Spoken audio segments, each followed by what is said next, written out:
Olá, graça e paz a todos. Deus abençoe sua vida, Deus abençoe sua casa, Deus abençoe sua família, em nome de Jesus. Deus te abençoe. Estamos chegando para o 12º dia do nosso propósito, também a 12ª palavra que vamos compartilhar nesse tempo com os irmãos. Uma palavra abençoada, uma palavra poderosa hoje para o seu coração também. Uma palavra que também é chave para a tua vida. Palavra que pode trazer libertação aí para a sua vida, porque é a verdade do Evangelho. E quando nós conhecemos a verdade nos liberta. Deus abençoe todos que estão chegando. Deus abençoe você que está entrando aí para a live. Você que está com o coração sedento pela palavra de Deus.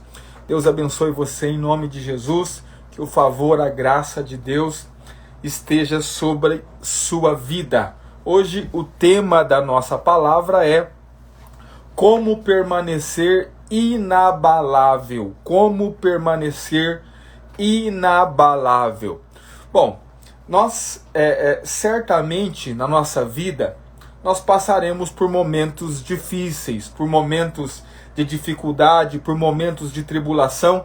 Eu ainda não conheci uma pessoa que viveu toda a sua vida de forma tranquila, sem ter problemas, né? E muitas vezes aquilo que não é problema para uma pessoa é problema para outra pessoa, né? Às vezes a gente tem a falsa ideia de que se a gente tivesse bastante dinheiro, então nós não teríamos problema nenhum. Mas não é assim que a vida funciona. Todo mundo enfrenta problema, todas as pessoas enfrentam dificuldades, principalmente os crentes, né? Porque além de tudo isso que a vida naturalmente já oferece a nós, né? De problemas, dificuldades, circunstâncias ruins, nós temos ainda sobre nós o fato de que Deus nos prova. A Bíblia diz que Deus nos prova, nós somos provados pelo Senhor, ou seja, nós vamos enfrentar momentos turbulentos, nós vamos enfrentar momentos de dificuldade, nós vamos enfrentar problemas e isso é uma certeza em nossa vida. A questão é como permanecer inabalável, né? E eu começo aqui dizendo a você que o grande problema não é o que você enfrenta, mas o principal problema não é o que você enfrenta, mas sim como você está quando você enfrenta. Preste atenção. O grande problema não são as provações, as dificuldades que você vai enfrentar na sua vida. O grande problema é justamente como você vai estar quando essas coisas acontecerem. E existe hoje, né, eu quero destacar hoje, dois sentimentos que têm tomado conta do coração das pessoas quando elas enfrentam ou estão diante de dificuldades, de problemas. Quais são esses dois sentimentos? Ansiedade e medo. Nós estamos vivendo um tempo generalizado de ansiedade e de medo. Ou seja, na maioria das vezes, o grande problema não é o problema em si, e sim o sentimento que você tem gerado e absorvido quando você enfrenta o problema. Ou seja, a pessoa está passando por um problema financeiro. O grande problema para essa pessoa não é o problema financeiro em si, mas sim a ansiedade, o medo e o desgaste emocional, o desgaste na alma, né, que o medo e a ansiedade geram no coração de quem está passando por isso. Deixa eu dizer para você, nós precisamos, a Bíblia nos orienta que nós devemos trazer à memória aquilo que nos dá esperança, né? Lamentações de Jeremias vai dizer, nós devemos trazer à memória aquilo que nos dá esperança. Pastor, o que é trazer à memória aquilo que nos dá esperança? É você se lembrar que o último grande problema que você enfrentou, você não foi destruído, você não morreu, você não sucumbiu, muito pelo contrário. O Senhor livrou você, o Senhor te deu vitória sobre aquele problema. E isso vai trazer ao seu coração esperança e a certeza de que não vai ser diferente agora com esse problema que você está enfrentando, com a dificuldade que você vai enfrentar. Ou seja, se Deus livrou você no passado, como diz o apóstolo Paulo, Ele nos livrou, nos livra e nos livrará. Nós sabemos, nós trazemos à memória o que nos dá esperança, justamente para não permitir que a ansiedade e o medo tomem conta do meu coração, do nosso coração. De onde vem a ansiedade, pastor? A ansiedade vem da incerteza. A ansiedade vem da falta de confiança. A ansiedade é um sintoma que ele é contrário à fé. Por quê? Porque quem crê descansa. Quem crê, ainda que olha para o mar agitado, ainda que olha para as circunstâncias ruins, descansa, porque crê, porque acredita. Quem não crê, quem não acredita, quem não tem convicção de fato de que Deus está com ele, normalmente essa pessoa não descansa. Por quê? Porque ela não tem garantia nenhuma. Dentro de si, dentro do seu coração, não tem garantia nenhuma de que de fato as coisas darão certo. Por quê? Porque não confia, porque não acredita. E, consequentemente, a ansiedade e o medo tomam conta do coração. Agora, vamos avançar com essa equação. Preste atenção. De onde vem a ansiedade? De onde vem o medo? O medo e a ansiedade vêm da falta de confiança. Pastor, e de onde vem a falta de confiança? De acreditar que Deus não se importa comigo o suficiente para cuidar da minha vida nos mínimos detalhes.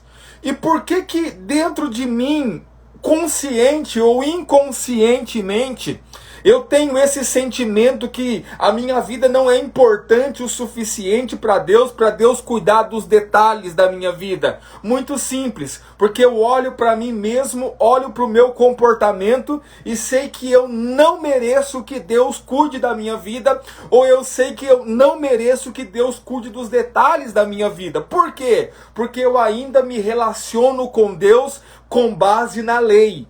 Então, se eu fosse resumir toda essa equação que eu estou montando para você aqui, eu diria a você que o medo e a ansiedade vêm da lei. Por quê? O que é a lei? Quando eu falo de lei, eu estou falando de o homem tentando agradar a Deus com os seus próprios esforços. O homem tentando ser aceito diante de Deus por aquilo que faz. Ou seja, e como eu não consigo fazer o que eu tenho que fazer, como eu não sou bom o suficiente para agradar a Deus, e eu sei disso, então eu também começo a pensar que Deus não vai cuidar da minha vida, porque eu não fiz o que era bom o suficiente. Eu não me entreguei para Deus o suficiente, eu não sou bom o suficiente. Consequentemente, segundo a lei, obviamente que Deus não vai cuidar da minha vida. E se Deus não vai cuidar da minha vida, eu não tenho certeza nenhuma de nada. Então, nesse momento, vem a ansiedade, vem o medo. Ou seja, eu estou aí vivendo à deriva, minha vida está à deriva, eu não sei se Deus vai ou não vai cuidar de mim. Por quê? Porque, de fato, eu não sou bom o suficiente para isso. Então, preste atenção no que eu estou dizendo. Eu estou dizendo para você que esse sentimento que tem dominado o coração de muita gente nasce justamente do fato da pessoa se sentir desqualificada. E por que essa pessoa se sente desqualificada? Porque ela não entendeu ainda a graça de Deus. São pessoas que vivem debaixo da lei. Por isso que são tão instáveis, por isso que são tão abaláveis. Por quê? Porque elas não têm confiança, não têm certeza, porque elas estão acreditando ainda que Deus trata com elas segundo aquilo que elas fazem, segundo o seu próprio comportamento. E deixa eu dizer para você, a história não é mais assim. Não é mais assim que Deus trata conosco. Eu quero ler aqui um texto para nós tirarmos uma lição. Hebreus capítulo 12. Carta de Paulo aos Hebreus, no capítulo 12, a partir do verso 18 até o verso de número 21, Hebreus capítulo 12, verso 18, até o verso 21, diz assim a palavra de Deus. Ora, não tendes chegados ao fogo palpável e ardente, e à escuridão e às trevas. Fogo, escuridão e trevas. Ele está falando do dia que Deus veio falar com o povo no Monte Sinai, lá junto com Moisés. E à tempestade, e ao clamor da trombeta, e ao som de palavras tais, que quando o ouviram, suplicaram que não se lhes falasse mais, pois já não suportavam o que lhes era ordenado. Até um animal, se tocar no monte, será apedrejado. Na verdade, de tal modo era horrível o espetáculo, que Moisés disse: sinto-me aterrado e trêmulo. Preste atenção no começo do texto. Lá no comecinho, no verso 12, ele diz: ora, não tendes chegado ao fogo palpável e ardente.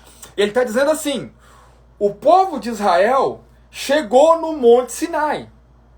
No Monte Sinai, o fogo estava ardendo, um fogo palpável. Havia também no Monte Sinai, mesmo com fogo, escuridão, trevas, tempestade, uma cena terrível que até o próprio Moisés ficou com medo. E o povo ficou tão aterrorizado que disse assim: olha, nós não queremos que Deus fale mais conosco. O povo ficou pedindo: olha, Moisés, nós queremos que Deus também fale conosco, nós queremos que Deus também fale conosco. Eles ficaram pedindo a Moisés isso o tempo todo. Aí Moisés falou com Deus, Deus disse: então reúna eles que eu vou lá falar com eles. No dia que Deus veio falar com eles no cume do Monte Sinai, o monte pegava fogo, saía fumaça, até um animal, se tocasse no monte, morria. O povo ficou tão aterrorizado e com tanto medo que eles correram e disseram: nós não queremos mais que ele fale conosco. De medo, até o próprio Moisés ficou trêmulo e aterrado. Mas o texto começa dizendo: ora, não tendes chegado ao fogo palpável e ardente. Nós não chegamos a esse monte. Essa não é a visão que nós temos. Por quê, pastor? Preste atenção. Porque o Monte Sinai tipifica a lei de Moisés. E a lei de Moisés apresenta um Deus que vai punir todos aqueles que não se qualificam. E esse é o motivo porque essas pessoas, elas vão ter medo de Deus. O nome Sinai significa espinhoso ou cheio de espinhos. Preste atenção. Pastor, o que isso significa? Preste atenção. Quando Deus expulsou Adão e Eva do jardim, o que Deus falou para Adão? Olha, Adão, do suor do teu rosto comerás o teu pão todos os dias, e a terra te produzirá cardos e espinhos, porque maldita é a terra por tua causa. Os espinhos simbolizam maldição. Antes de Adão pecar, não havia espinhos e abrolhos na terra. Os espinhos e os abrolhos vêm depois do pecado, porque a terra se tornou maldita, e agora a terra produz espinhos e abrolhos. O nome Sinai significa espinhoso ou cheio de espinhos. O que significa isso, pastor? Maldição. Por quê? Porque é o lugar da lei. Nenhuma carne será justificada diante de Deus. Preste atenção. O autor aos Hebreus, ele diz assim: nós não chegamos a esse monte. Esse não é o nosso monte. O que significa isso? Nós não estamos debaixo dos espinhos. Nós não estamos debaixo da maldição. Por que nós não estamos debaixo da maldição? Porque nós não estamos mais no Monte Sinai. Nós precisamos sair do Monte Sinai, que é a lei. Ou seja, o que é o Monte Sinai? O Monte Sinai tipifica a lei. O que a lei aponta? A lei aponta para a maldição. Por quê? Porque se alguém não obedecer toda a lei, esse não será abençoado. Só que nenhum homem consegue cumprir toda a lei. Aliás, a lei não foi dada para que o homem a cumprisse. A lei foi dada só para que o homem visse o quanto era pecador. Deus nunca deu a lei ao homem com o objetivo de que o homem cumprisse a lei. Pastor, como é que você sabe que Deus não deu a lei com o objetivo do homem cumprir a lei? É muito claro, sabe por quê? Porque Cristo, o Cordeiro de Deus, já havia sido imolado antes da fundação do mundo pelos pecadores. Se Deus tivesse alguma esperança que o homem cumpriria a lei, ele não teria imolado o seu filho antes da fundação do mundo. Ele não teria imolado o cordeiro. Ele já tinha o cordeiro preparado justamente porque ele sabia que o homem não ia cumprir a lei. Então observe.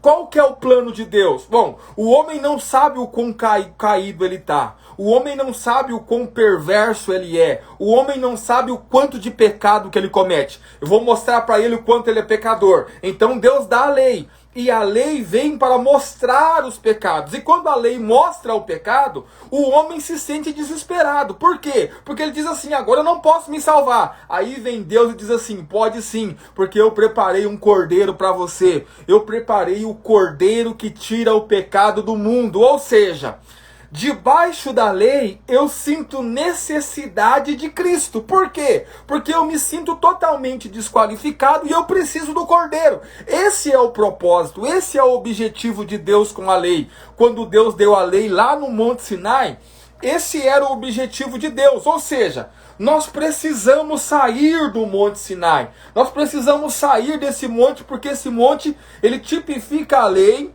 que na verdade aponta para a maldição sobre todos aqueles que tentam justificar-se a si mesmos diante de Deus. Todos aqueles que tentam se justificar a si mesmos diante de Deus estão debaixo da maldição da lei. Tá, pastor, nós não estamos mais no Monte Sinai.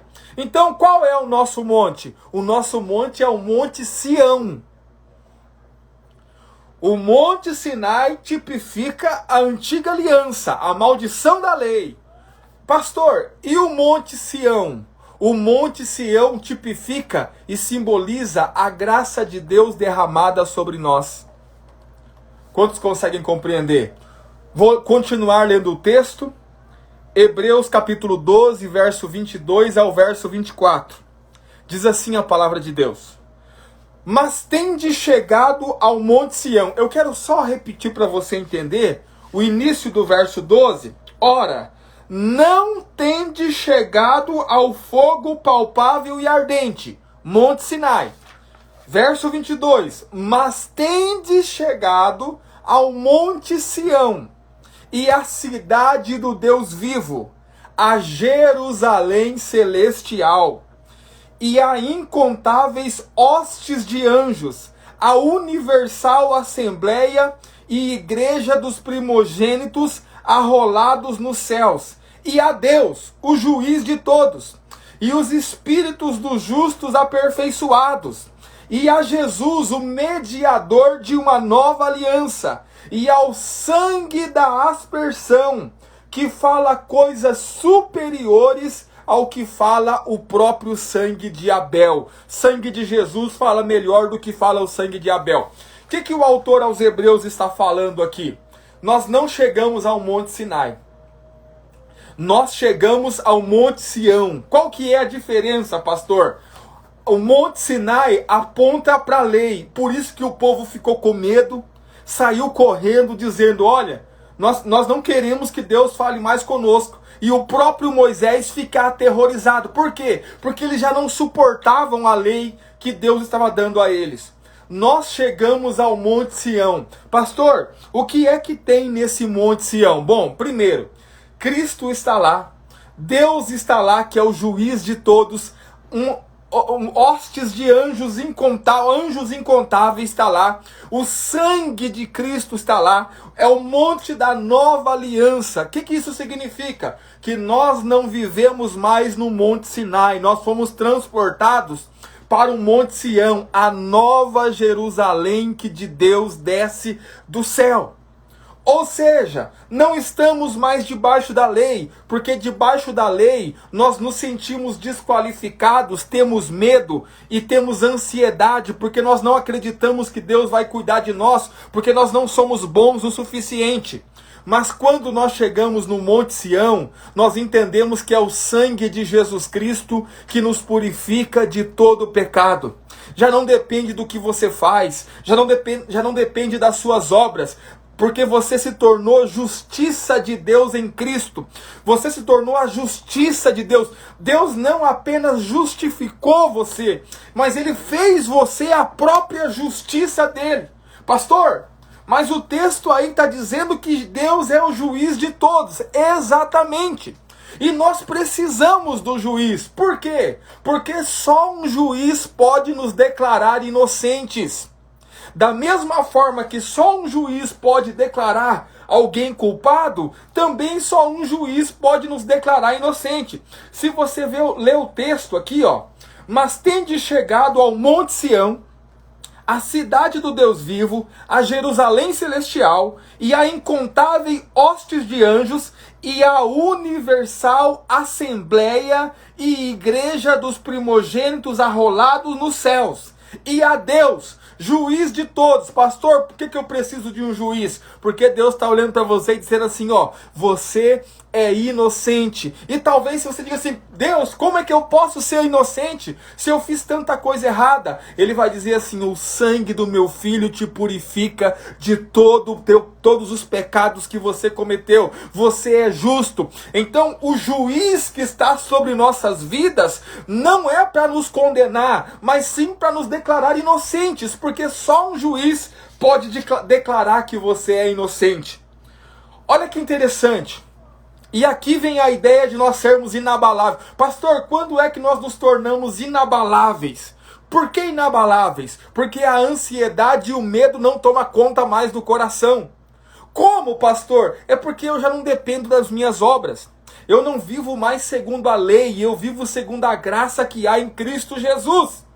Eu não estou mais no Monte Sinai, eu estou no Monte Sião. Ou seja, como eu sei que, ainda que eu tenha me comportado mal, ainda que eu tenha feito algo errado, ainda eu sei que o amor de Deus por mim não muda, o amor de Deus é imutável. E eu sei que a graça e o favor de Deus, o sangue de Jesus Cristo, ele não sai de sobre minha vida quando eu peco ou quando eu erro. Muito pelo contrário.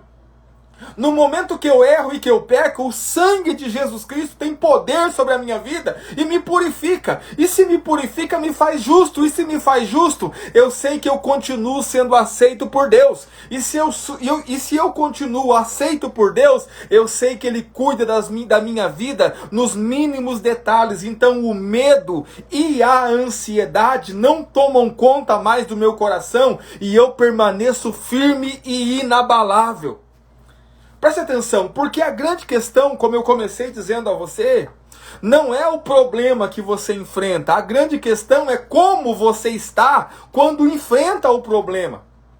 Consegue compreender? Ou seja, preste atenção, você pode enfrentar a maior provação do mundo se você estiver em paz, se você tiver fé e tiver certeza de que Deus está contigo, você vai passar pelo fogo e Ele vai passar contigo. Você vai atravessar as águas e as águas não te submergirão, porque Ele está contigo.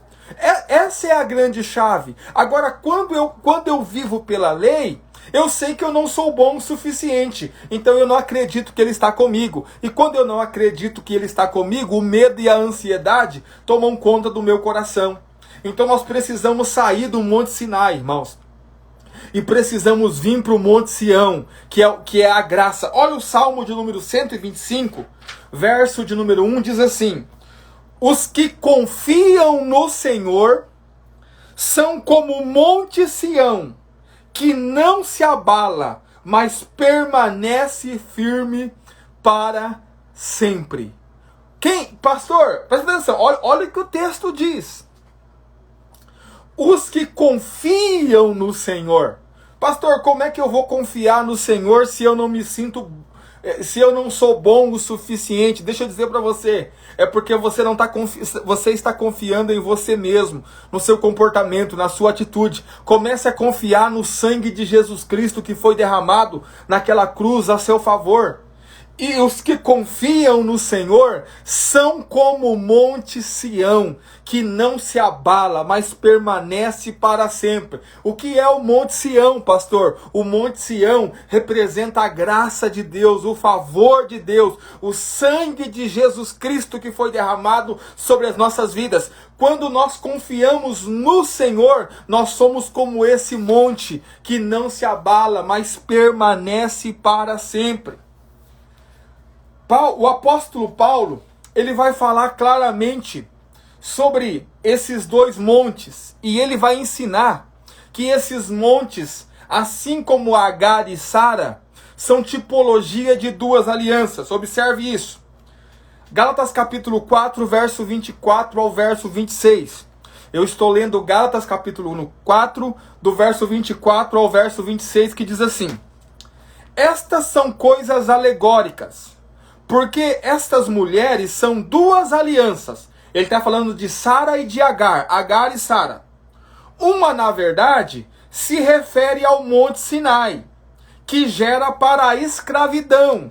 Esta é Agar. Preste atenção. Agar tipifica o Monte Sinai, que gera filhos para a escravidão. Todos aqueles que estão debaixo da lei são escravos. Escravos do que, pastor? Escravos do pecado, é o que diz Romanos.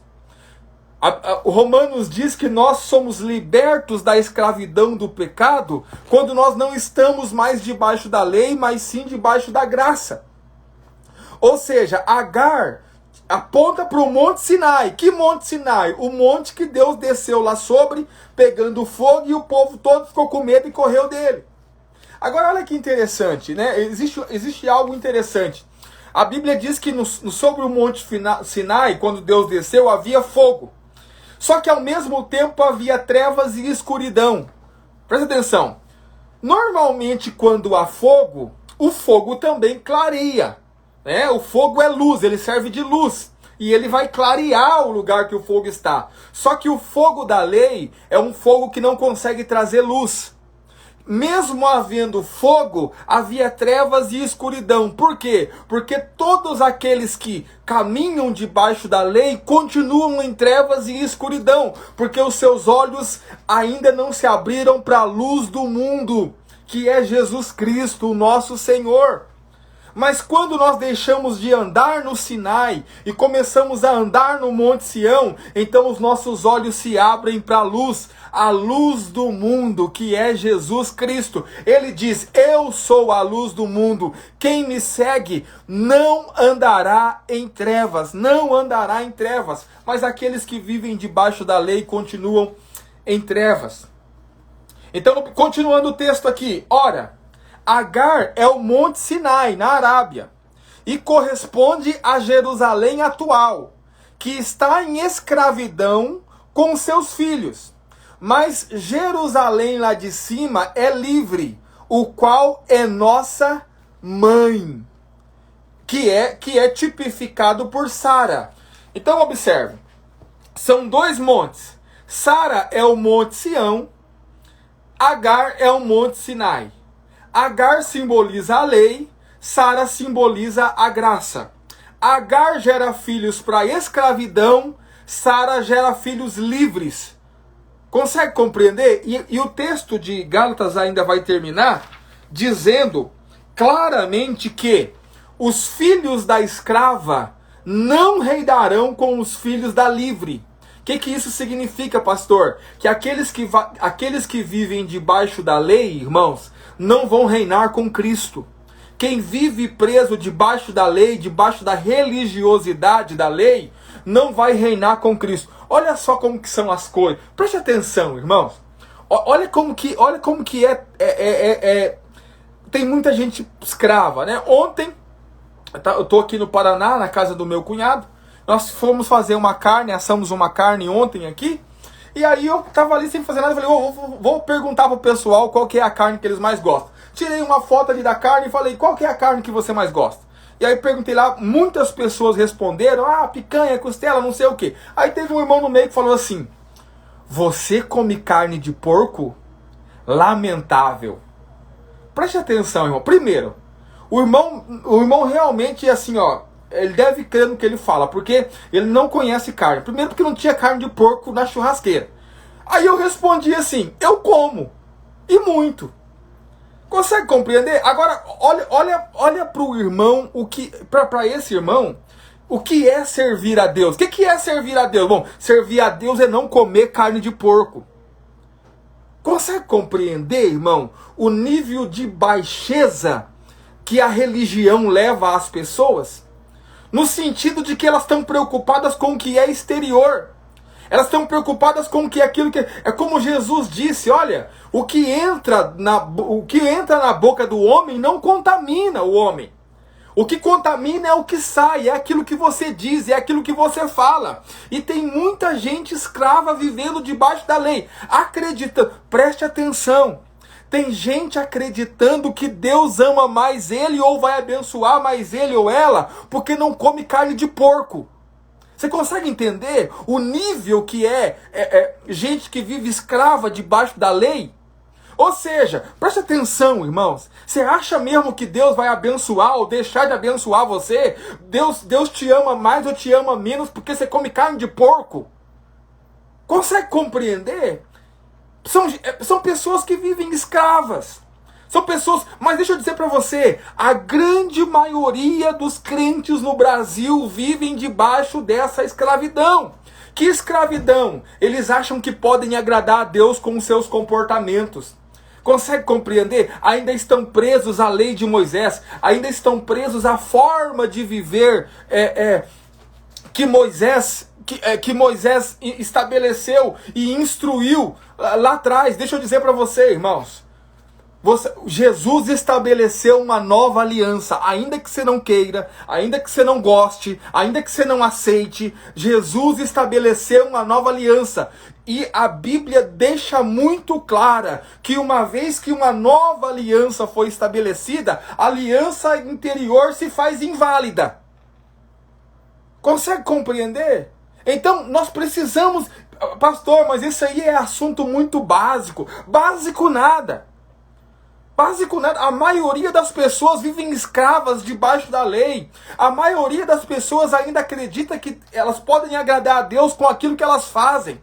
Tem gente que acha que Deus ama mais ou menos porque ora ou deixou de orar, ou jejua ou deixou de jejuar, ou come carne de porco ou deixou de comer carne de porco, ou corta o cabelo ou não corta o cabelo. Deixa eu dizer para você, nós precisamos entender que o Evangelho fala da vida de Deus sendo colocada dentro de nós, e não de meros ritos exteriores que para Deus não valem nada e não servem de nada.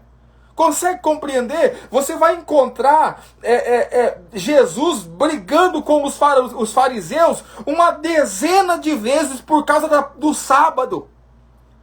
Por quê? Porque Jesus comia no sábado com os discípulos, trabalhava no sábado, colhia espigas no sábado, Jesus curava no sábado, e os fariseus não aceitavam. Por quê? Porque eles queriam, tem que guardar o sábado. Deixa eu dizer para você, irmão, você não tem que guardar sábado coisa nenhuma. Você não tem que guardar sábado coisa nenhuma. Por que não, pastor? Porque, deixa eu dizer para você, porque isso não tem mais significado para Deus. Quando Deus deu essas leis, ele estava falando com gente que não tinha ele próprio dentro deles.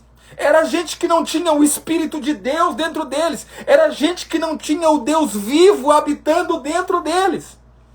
Nós estamos vivendo uma nova aliança, irmãos. Você precisa entender isso. E que a antiga aliança tem uma função. Qual função? Apontar para Cristo. Levar você para Cristo. Levar você a depender totalmente e exclusivamente de Cristo. Como diz a palavra de Deus em Efésios capítulo 2, verso 8, 9 e 10. Que pela graça nós somos salvos por meio da fé. Isso não vem de nós, é um dom de Deus. Não vem das obras para que ninguém se glorie. Ou seja, nós, irmãos, precisamos entender que nós não estamos mais no Monte Sinai. Nós estamos no Monte Sião. E o que nos faz aceitos diante de Deus é o sangue de Jesus Cristo que foi derramado naquela cruz em nosso favor.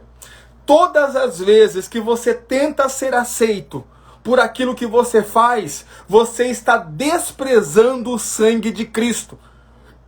Como diz Hebreus, no capítulo 10, você está pisando o sangue da aliança com que você foi santificado. Porque você acha que você é melhor do que o sangue de Jesus. E deixa eu dizer para você, você não é melhor do que o sangue de Jesus. Deus não aceita as suas obras, a menos que as suas obras estejam debaixo desse sangue que foi derramado naquela cruz. O Filho de Deus não morreu à toa. O Filho de Deus não morreu em vão. Ele morreu para nos resgatar dos nossos pecados. Se você não consegue aceitar isso, você está renunciando o sangue do Filho de Deus. O que o apóstolo Pedro diz? Que não foi com prata e ouro que nós fomos comprados da nossa vã maneira de viver, mas com o precioso sangue do Filho de Deus que foi derramado naquela cruz. Ou seja, irmão, não foi com prata, não foi com ouro, não foi com seu bom comportamento, não é o sangue de Jesus Cristo. Então para de confiar em você, fariseu.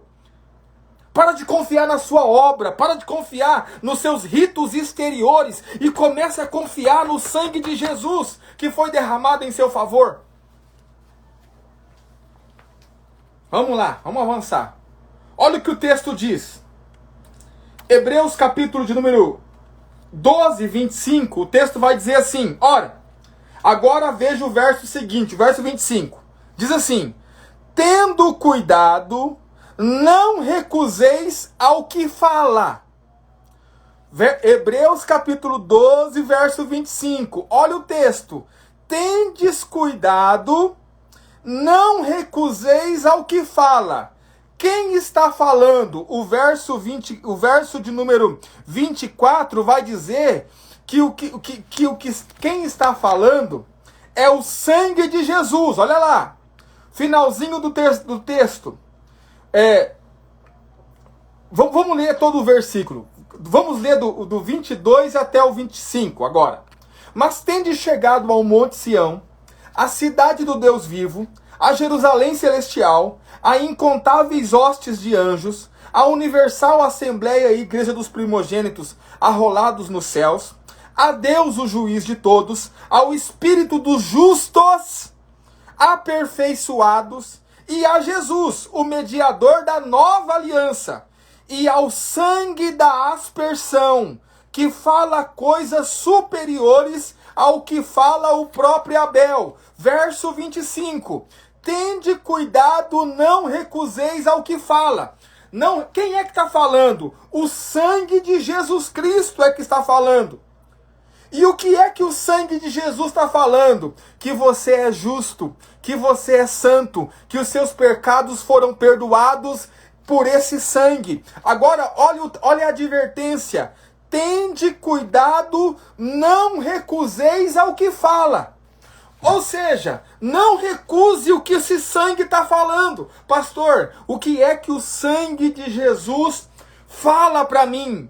O sangue de Jesus fala para você assim, ó, ainda que você cometeu muitos erros, agora você é inocente, porque você está debaixo do precioso sangue de Jesus que foi derramado na cruz do Calvário. Qual que é o problema? Olha o texto. Tende cuidado, não rejeiteis ao que fala. Tem muito crente rejeitando ao sangue de Jesus. Pastor, jamais eu rejeito o sangue de Jesus. Rejeita sim. Sabe quando é que você rejeita? Não é quando você fala que rejeita, porque você jamais vai falar que rejeita.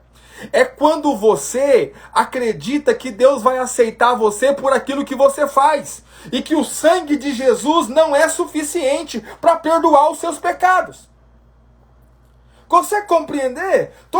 Presta atenção, pastor, então nós não temos que nos esforçar, nós não temos que viver em santidade. Você me ouviu falando isso em algum momento? Eu não falei isso em momento algum. Nós temos que nos esforçar, nós temos que viver em santidade, nós temos que abandonar o pecado. Por quê, pastor? Para sermos aceitos por Deus? Em hipótese alguma.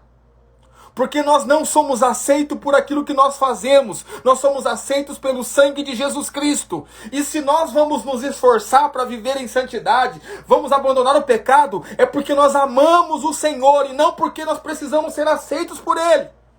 Porque aceitos por Ele nós vamos ser o dia que nós entendermos que o sangue de Jesus fala sobre a nossa vida. Então, tenha cuidado, não rejeite o que fala. O sangue de Jesus está falando sobre a sua vida. E a Bíblia diz que está falando melhor do que fala o sangue de Abel que foi derramado. O problema é que tem muita gente rejeitando, irmão, o que o sangue fala. Efésios capítulo 1, verso 7, olha que texto maravilhoso. No qual, nele, ou seja, em Cristo, temos a redenção. Em Cristo nós temos a redenção. Pelo seu sangue, a remissão dos pecados, segundo a riqueza da sua graça. Nele temos a redenção pelo seu sangue, a remissão dos pecados. Todos os nossos pecados foram remidos, segundo a riqueza da sua graça. Efésios capítulo 1, verso 7. Leia na sua Bíblia. Efésios capítulo 1, verso 7. No qual nele temos a redenção pelo seu sangue, a remissão dos pecados segundo a riqueza da sua graça. Os nossos pecados foram redimidos pelo sangue. Aleluia! Isso, presta atenção. Isso me faz ter a certeza que Deus estará sempre ao meu lado. Por quê, pastor? Porque não depende do que eu faço, irmão.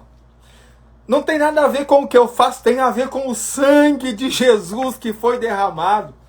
Ou seja, para Deus me rejeitar, Ele teria que rejeitar o sangue do próprio Filho. Isso jamais vai acontecer. Porque Ele já aceitou o sangue, Ele já recebeu o sangue.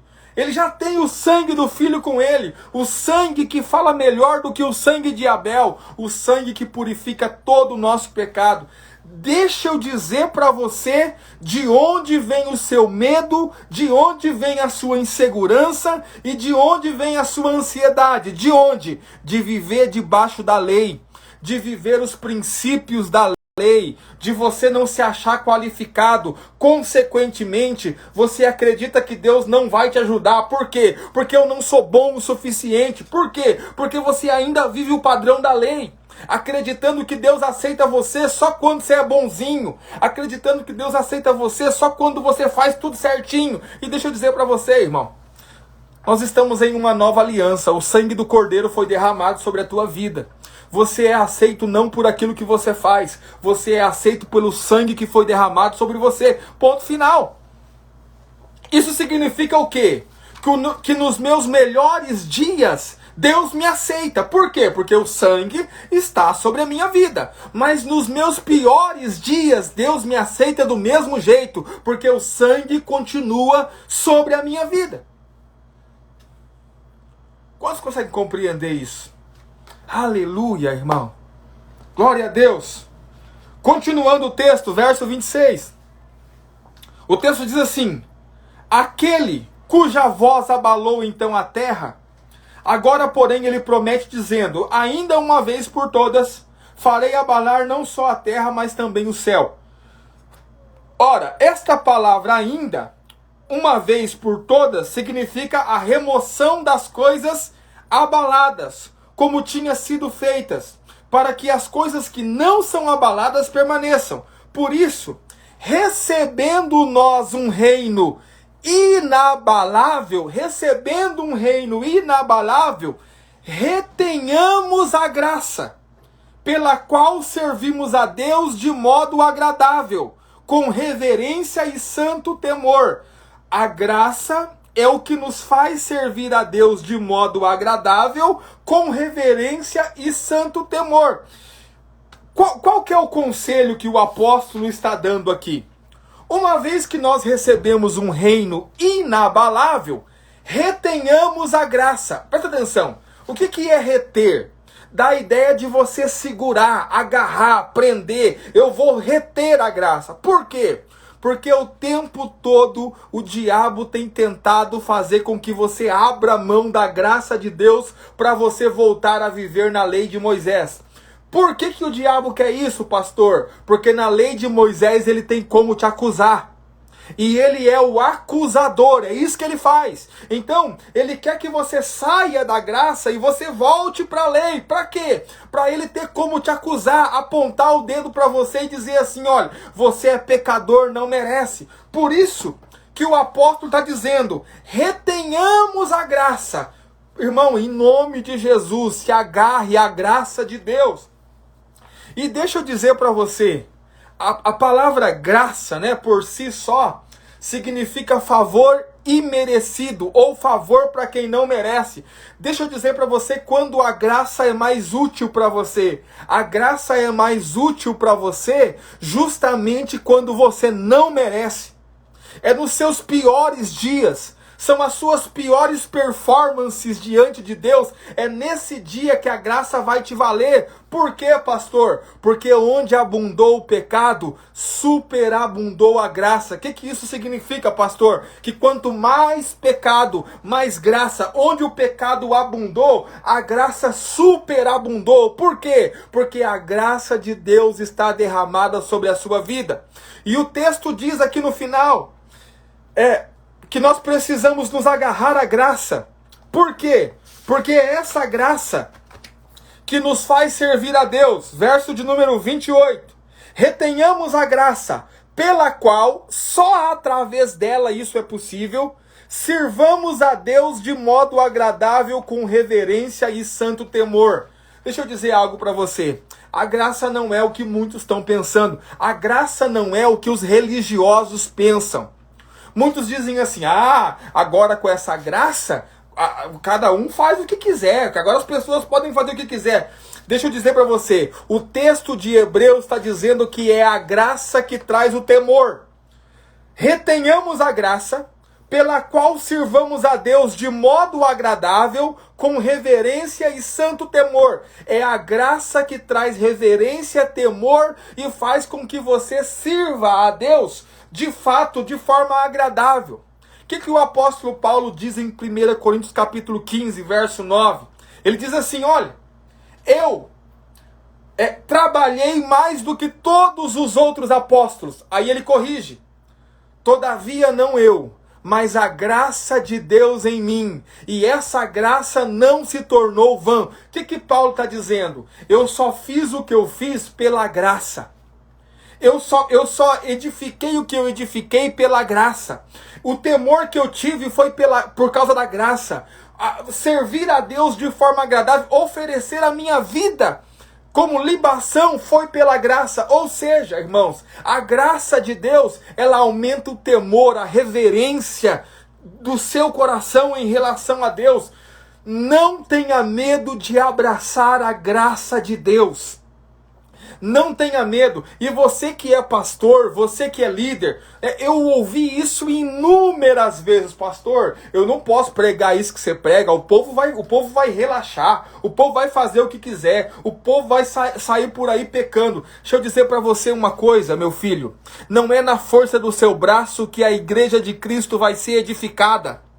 Com aqueles que são de Cristo, deixa que Cristo se preocupe. Você simplesmente abre a sua boca e anuncie a graça de Deus a todos aqueles que estiverem na sua frente.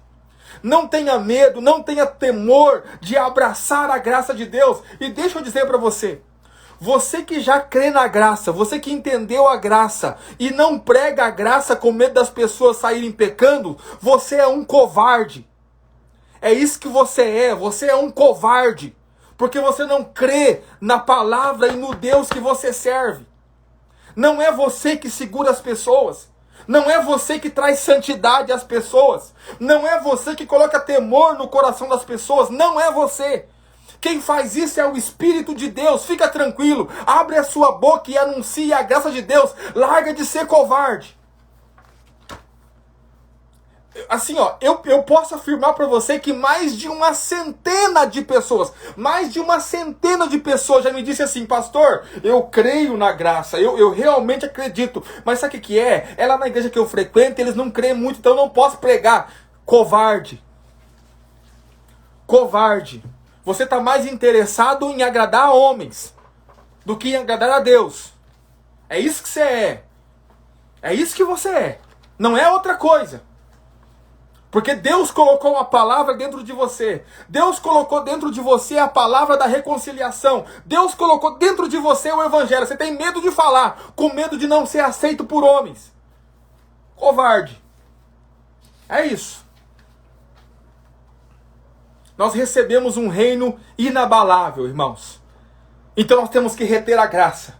Porque retendo a graça é que nós nos tornamos inabaláveis. Quando nós estamos debaixo da graça de Deus, é que nós nos tornamos inabaláveis. Deixa eu dizer para você, eu não estou dizendo que você não vai enfrentar problemas, não estou dizendo que você não vai enfrentar dificuldades, eu não estou dizendo que você não vai enfrentar crises, mas se você estiver debaixo da graça, você vai passar pelo fogo e ele vai passar contigo. Você vai passar pelas águas e ele passa contigo, porque ele está contigo em todo o tempo. Aleluia! Glória a Deus!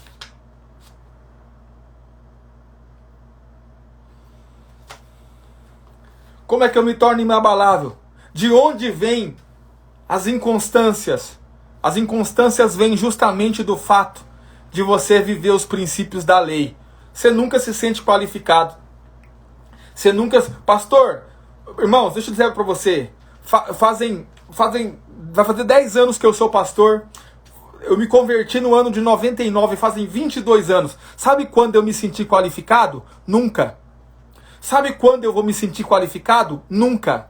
Por quê? Porque simplesmente eu não sou qualificado. Eu não sou, você não é, ninguém é. Tá, pastor, mas como é que vamos viver? É que nós não cremos naquilo que nós fazemos. Nós cremos no sangue de Jesus Cristo. E o sangue de Jesus me faz justo, me faz santo, me faz aceitável diante dele. É o sangue da nova e eterna aliança. Nova e eterna. É nova porque não é mais a antiga e é eterna porque nunca vai se acabar. Você precisa viver debaixo da graça para ser inabalável. Por quê? Porque todos os dias você vai se sentir amado. Todos os dias você vai se sentir acolhido. Todos os dias você vai ter convicção de que Deus está ao seu lado. Porque não depende do que você faz. Depende daquilo que Cristo fez por você. Quero orar por você em nome de Jesus Cristo. Vamos orar. Pai Santo, nós te louvamos. Te rendemos graças, Senhor. Obrigado pelo sangue de Jesus Cristo que foi derramado sobre nossas vidas. Obrigado pela tua graça maravilhosa que nos inunda, que nos aumenta o temor, que nos aumenta a reverência a cada dia e nos faz servir ao Senhor não como um peso, não como uma obrigação, mas com prazer, porque nós temos prazer de servir ao Senhor. Obrigado, Senhor. Eu quero declarar sobre a vida dos meus irmãos graça abundante para que eles sejam inabaláveis, em nome de Jesus Cristo. Eu quero declarar sobre você que nos seus piores dias você vai sentir o fervente amor de Deus sobre a tua vida, pela graça e pelo favor dele que está sobre você, através do sangue de Jesus que foi derramado na cruz do Calvário. Eu declaro sobre a sua vida que nos dias que você tiver com a sua pior performance de crente diante de Deus, é nesse dia que a graça de Deus vai se manifestar sobre a sua vida, no nome de Jesus Cristo, e você vai entender que Deus não te ama pelo que você faz, Deus te ama por aquilo que Cristo fez por você, porque o sangue dele está derramado sobre a tua vida, no nome de Jesus. Eu declaro que em cada problema, cada circunstância ruim, cada dificuldade que você entrar, você vai estar debaixo da graça, do favor de Deus. E você vai poder perceber que aquele que te guarda não dorme. O guarda de Israel não dorme. Ele tem você na palma das mãos e ele não perdeu o controle da sua vida. Eu declaro sobre a sua vida que através da graça e do favor de Deus, toda a ansiedade, todo medo vai sair do seu coração, porque nós temos a convicção que ainda que essa vida aqui acabe, e ainda que essa vida aqui nos falte, quando nós fecharmos os olhos aqui, nós sabemos nos braços de quem nós vamos acordar, nos braços do Senhor estaremos com Ele eternamente. Então o medo não tem mais vez sobre a nossa vida. Por quê? Porque nós estamos debaixo da graça de Deus, no nome de Jesus. É isso que eu declaro sobre a sua vida, em nome de Jesus Cristo. Aleluia. Glória a Deus. Peço a você o favor diário. Peço que você não durma antes de compartilhar essa palavra com o máximo de pessoas que você puder. No nome de Jesus. É assim que você me agradece. Compartilhando, fazendo com que essa palavra chegue ao coração de mais pessoas. Tira o print, me marca aí, eu quero repostar o seu stories, né? Vamos alcançar o maior número de pessoas. Vou salvar agora a live lá no feed. Você pode ir lá marcar as pessoas para que elas possam assistir também, no nome de Jesus Cristo. Tenha uma excelente noite, um excelente final de semana, em nome de Jesus. Amanhã estamos aqui novamente, 22 horas, Palavra de Deus, 13º dia. Eu espero você. Deus te abençoe e fique em paz, no nome de Jesus.